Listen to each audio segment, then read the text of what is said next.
देखो बच्चों, पिछले वीडियो में हमने ये 19वां प्रश्न किया था। अब हम ये 20वां प्रश्न कर रहे हैं। मैं इसको इसी में समझा देता हूँ। देखो, ये कोई रेखा का समीकरण दिया है और ये पूछा है कि ये जो रेखा ये ऊर्ध्वाधर होगी, सीधी होगा, क्षैतिज होगी, इनमें से कोई नहीं। तो देखो, ये जो सरल रेखा का समीकरण है, सरल रेखा, सीधी रेखा, स्ट्रेट रेखा, एक ही बात है। प्रश्न है कि ये सभी सीधी रेखाएं हैं।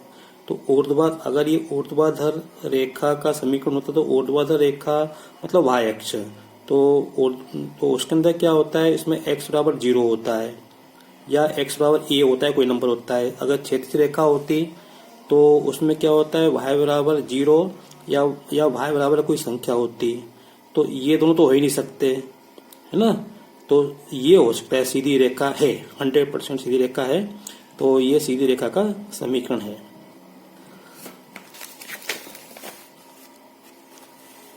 अब मैं ये जो 22वां प्रश्न है, ये x बराबर a और y बराबर b, ये अपने को दो समीकरण दिए हैं। इनको अगर अपन इनका ग्राफ खींचें तो ये रेखाएं कैसे होगी, समांतर होगी, बी ए पर प्रतिच्छेद करेगी, संपाती होगी, बिंदु ए बी पर प्रतिच्छेद करेंगी। तो देखो, इनमें से कोई एक होगा। तो मैं आपको ग्राफ के माध्यम से समझाने का प्रयास करता हूँ, ठीक है। तो देखो, ये x बराबर a दिया है। ये जो रेखा ये y अक्ष के समांतर होगी, मतलब ये इसमें से होके जाएगी, जैसा कि अपने परीक्षा से करी। ये इस तरह की कोई रेखा होगी, ठीक है। ये x बराबर a का समीकरण है। दूसरा y बराबर b, ये जो है x अक्ष के समांतर होगी। तो y बराबर p, ये बिंदु b यहाँ पर है, तो इसमें से इस तरह से होके जाएगी। अब ये इस तरह से जा रही है। तो अब देखने वाली बात है कि ये दोनों रेखा, ये रेखा इस बिंदु पे काट रही है। तो इस बिंदु के मान क्या होंगे, इस बिंदु के मान, यहाँ पे x का मान कितना होगा, a होगा, y का मान b होगा। तो x का मान a होगा, y का मान b हो गया। तो इस बिंदु के निर्देशांक क्या होंगे, a और b होंगे। तो कहने का मतलब ये जो अपने को दोनों रेखाओं के समीकरण दिए हैं, ये रेखाएं बिंदु a b पर काटेंगी। इसलिए हमारा जो उत्तर होगा वो a b होगा। ये अपना सही है। वैसे भी देखो, यहाँ से सोचने x का मान a, y का मान b, ठीक है। तो ये हमारा उत्तर सही है। अब देखो, ये दिया है हमको आश्रित रेखिक समीकरण। युग में से एक समीकरण एक है, तो दूसरा समीकरण क्या होगा। तो जैसे ये जो समीकरण है, इसका आश्रित समीकरण से मतलब है कि एक दूसरा समीकरण अपने को लेना है जो कि रेखा इसके समपाती हो। तो मतलब अब अपने को कैसे मिलेगा, तो देखो, अगर अपन इसमें किसी संख्या का गुणा कर दें, है ना, तीनों में किसी भी संख्या का गुणा कर दें, तो वो जितने भी समीकरण मिलेंगे वो हमको आश्रित समीकरण मिलेंगे। तो अभी शॉर्ट में मैं देखता हूँ, जैसे यहाँ पे दिख रहा है कि इसके अंदर 2 का गुणा किया, तो 2 का गुणा करने से क्या मिलेगा, -10 मिलेगा, 14 मिलेगा, 4 मिलेगा। तो -10 वाली ये 2 ऑप्शन है, एक ये दिया है, एक ये, तो इनमें से एक हो सकता है। तो अब यहाँ पे दिक्कत क्या है कि इसमें जब अपन इसका गुणा करेंगे तो -10, 14 मिलेगा, ये प्लस का 14 मिलेगा। तो प्लस का 14 मिलेगा, तो ये हमको दिख रहा है, ये हो सकता है। लेकिन अब दिक्कत 2 दूनी 4, बराबर में 4 दिख रहा है, यहाँ पे ये जो है प्लस के 4 है। तो मैं देखता हूँ इसमें क्या सही है, कैसे हो सकता है यहाँ पे, ठीक है। वैसे ये ज़्यादा सही हो सकता है यहाँ पे। देखो, मैं बताता हूँ करके आप। ये अपने को समीकरण दिया है। अब एक काम करते हैं, हम इस 2 को इधर ले आते हैं, तो ये -2 हो जाएगा, इधर बचेगा हमको 0। तो अब हम इसमें 2 से गुणा कर देते हैं ना। 2 से गुणा क्यों करना है, क्योंकि अपने को x के गुणा में 10 लाना है। तो 2 से गुणा करने पर ये हो जाएगा -10x और प्लस 14y और -4 बराबर 0। तो देखो, यहाँ पे ये -10 हो रहा है, तो इनमें से कोई एक हो सकता है।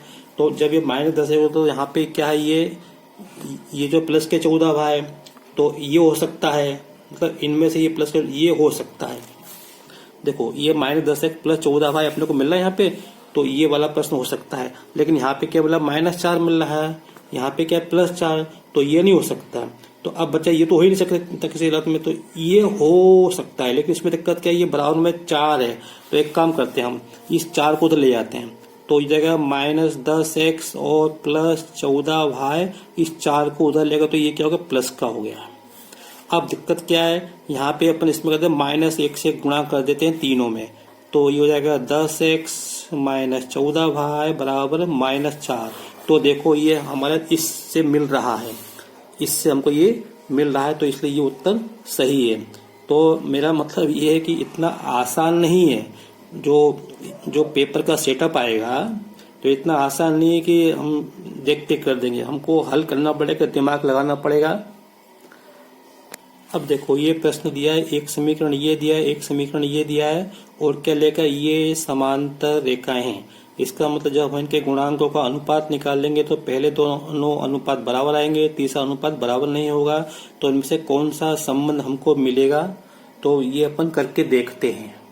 तो देखो ये रेखाएं क्या दी हमको, समांतर रेखाएं दी हैं, तो इसका मतलब ये पहले दोनों अनुपात बराबर होंगे और ये तीसरा अनुपात बराबर नहीं होगा।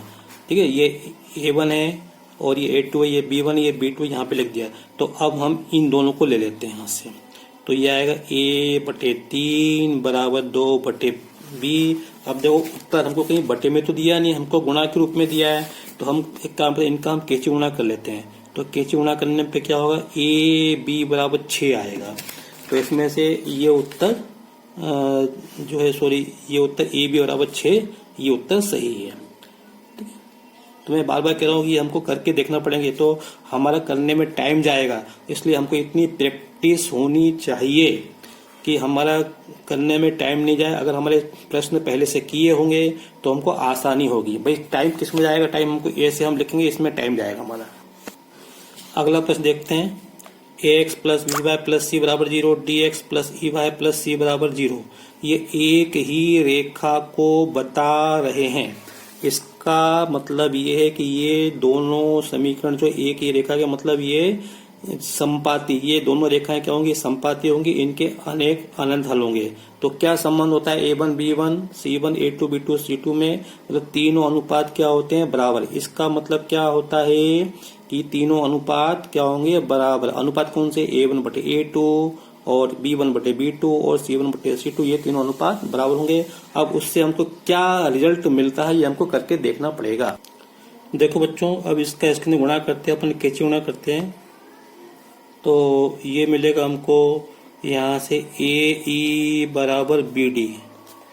तो इसमें ये BD कहाँ है, इसके अंदर कोई BD दिख रहा है ना, और इसके बराबर में AC मिल रहा है। तो मुझे लगता है यहाँ पे कुछ मिसप्रिंट है, यहाँ पे AE होना चाहिए।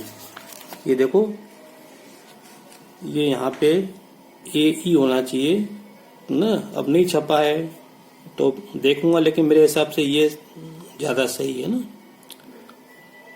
अब देखो ये प्रश्न दिया है, दो समीकरण दिए हैं, x प्लस वाई बराबर 14, x माइनस वाई बराबर 4, और ये पूछा है इन दोनों समीकरणों के हल कैसे हैं। वही अद्वितीय हल है, अनेक हल है, कोई हल नहीं, विशेष हल है।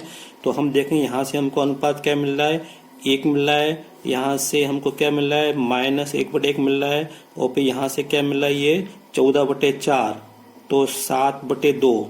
तो हम देख लें ये कोई भी ये अनुपात बराबर नहीं, क्योंकि ये 1 आ रहा है, ये -1 आ रहा है, और है ना, तो ये बराबर नहीं। तो जब इसका मतलब क्या होता है, समझो ना, इसका मतलब अद्वितीय हल, अद्वितीय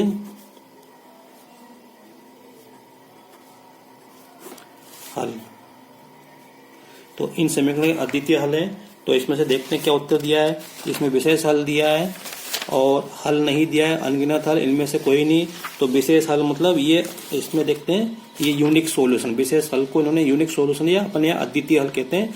तो ये सही है ना, विशेष हल मतलब अद्वितीय हल मानना ही है, ये सही है।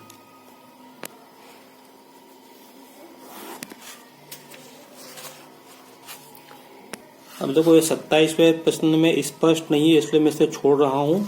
मैं बात करता हूँ 28वें प्रश्न की। ये हमको ये समीकरण दिया है और हमको ये बताना है इनमें से कौन से बिंदु इसके ऊपर पड़ते हैं, मतलब आते हैं। अगर हम रेखा खींचेंगे तो क्या ये बिंदु इस पे आ रहे हैं, या हम कहते हैं कि क्या ये बिंदु इसको सेटिस्फाई कर रहे हैं। तो हमारे पास क्या है, हम क्या करेंगे, यहाँ पे ये मान रख के देखेंगे, ये x का मान है, ये y का मान, हम इसमें मान रख के देखते हैं क्या उससे हमको 61 मिलता है क्या। जिससे मान 61 मिलेगा वो इसका हल होगा और वो बिंदु उस लाइन पे पड़ेगा। तो जैसे हमने ये समीकरण लिख लिया और हम x y के पहले मैं 3 और 4 रख के देखता हूँ x के समय, तो हो जाएगा 7 गुणा 3 प्लस 8 गुणा 4। इससे क्या मिलेगा हमको, 21 मिलेगा, यहाँ से 32 मिलेगा। तो देखो 2 और 1 3, तो इससे बात नहीं बन रही, तो ये तो हल हो ही नहीं सकता। अब मैं 2 और 5 रख के देखता हूँ। तो 7 गुणा 2 प्लस 8 गुणा 5, 7 दूनी 14 प्लस 8 पंजे 40, तो इससे भी बात नहीं बन रही ना। फिर -3 और 7 के देखता हूँ, तो 7 गुणा -3 प्लस 8 गुणा 7, 3 त्रिका 9, 8 सत्ती 56, तो इससे भी बात नहीं बन रही। तो 3 और 5 तक के देखता हूँ, तो 7 गुणा 3 प्लस 8 गुणा 5, 7 या 21, 8 पंजे 40, 40 भी 60 और 61 हो रहे हैं, तो इससे बात बन रही है। तो इसलिए ये उत्तर क्या होगा, ये वाला उत्तर सही है। तो ये आपको रख कर देखना पड़ेंगे, इसलिए मैं बार बार कह रहा हूँ पहले से ही आप इनका अभ्यास कर लें ताकि परीक्षा में दिक्कत नहीं हो। ये 29वां प्रश्न है, एक्स बराबर वाई के लिए क्या सत्य है। तो मैंने आपको देखो, ये जो समीकरण है ये 29वां प्रश्न है, एक्स बराबर वाई, इस वाई को उधर ले आओ तो x माइनस वाई बराबर 0। अब आप देख सकते हो इसमें क्या नहीं है, इसमें c नहीं है, c के समय क्या है 0। तो इस तरह के जो समीकरण होते हैं वो क्या है, मूल बिंदु से होकर जाते हैं। तो ये वाला जो समीकरण है ये मूल बिंदु से पास होता है। मूल बिंदु से पास होना मतलब गुजरना है ना, इसमें इंग्लिश में लिखा है यहाँ पे through origin, passing through origin, तो मूल बिंदु से पास होता है, इसलिए इसका उत्तर ये होगा, ये सही है। वैसे भी देखो वाई एक्स के समांतर होता है तो हमको क्या मिलता है, एक्स बराबर कोई संख्या मिलती है। अगर एक्स के समांतर होती तो हमको वाई बराबर कोई संख्या मिलती है, ठीक है। तो ये जो है मूल बिंदु से पास होगा यहाँ पे। हाँ तो बच्चों अभी के लिए इतना ही, बाकी बातें अपन बाद में करेंगे। अगर आपको मेरा वीडियो पसंद आया हो तो इसको लाइक करें, शेयर करें और सब्सक्राइब करें ताकि आपको आगे के वीडियो मिलते रहें। Thank you.